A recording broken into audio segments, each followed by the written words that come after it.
Isa-taona dia misy hatrany ny hetsika THB Tour izay karakarainy Febrasy Star tamin'ny taona 2012 ohatra dia anetsiny ireo mpilanonana tonga nanatrika izany hetsika izany saika nanerana ny nosy tsy lasa-danjana amin'izay ny hetsika izay karakarain'izy ireo amin'ity taona ity tafiditra ao anatin'ny andiany fahavalo ao anatin'ny hetsika. Nahavory mpilanonana misa efatretsy ny THB Tour 2024 amin'ity taona 2024 ity.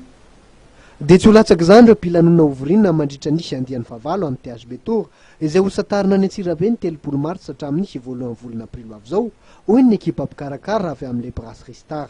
Hitantsika amin'io zany dia be ireo fety izay atrehantsika any, ao ny carnaval, ao ny spectacle izay hitantsika ny 15 semaine ny lundi de Pâques, dia ambondrona ny lazay ny 15 semaine ny dimanche amin'ny Pâques, dia ny ambondrona ny lundi de Pâques.